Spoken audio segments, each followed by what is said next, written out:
Good morning, students. And today we're going to talk about lab safety protocols. So let's start with equipment. Does anyone know PSP? What is it? PSP, that's a great question.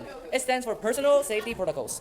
For example, this glove you see here is used for protecting your hands. When you're doing dangerous equipment handling with dangerous chemicals, it'll help you to avoid the chemical spill on your hands. And also, anyone know what is this one? This is a lab coat. And what is it used for? It's used to block chemicals from directly contacting your body.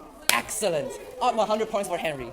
And now, although we didn't have any goggles right here, but I'm gonna introduce you. So this is a goggle.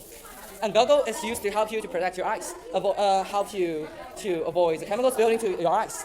And by the way, we're gonna talk about how to handle with things with the chemical when it actually spilled into your eyes. Now we're moving on to some more important things. This is this. Pull it gently and then slowly increasing it so it will wash out the chemicals that flow into your eyes. And then be sure to use it for at least 15 minutes, kid. That will help you to wash out the chemicals. And anyway, also take off your goggles when you're using it. Goggles will prevent the water from washing your eyeballs.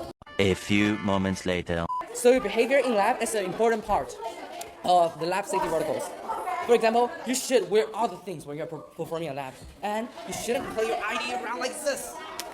No running or chasing each other in the lab.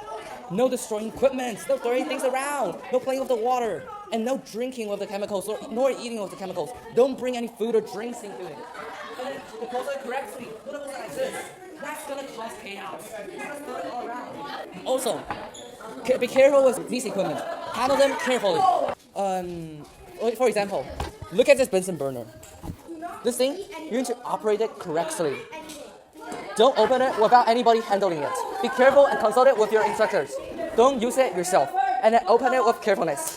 When you see a test tube holder, be careful. Do not spill it all around. Don't point the test tube to others, etc. And also for girls, if you have long hair, you have to tie your hair up so that your hair does not mix with the chemical and maybe your hair will get on fire. Etc. So now we're talking about the chemicals. Every time we talk about the chemicals, especially the harmful one that we deal with it when we're using during the lab, such as some harmful acids or things, we usually use MSDSG, which stands for Material Safety Data Sheet. And in this little sheet, it contains all the information I needed to learn about this harmful substances or chemicals.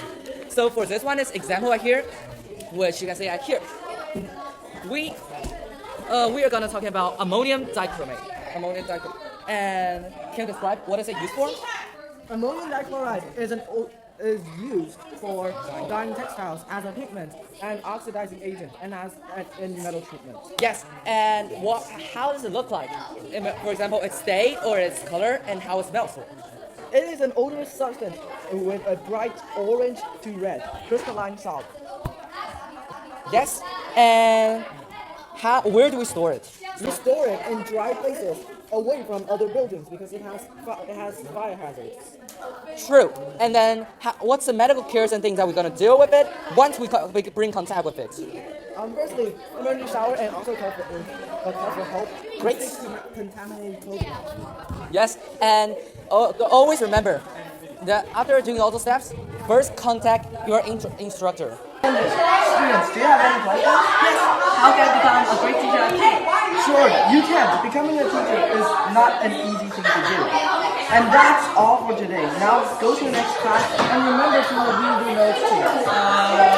Today's test.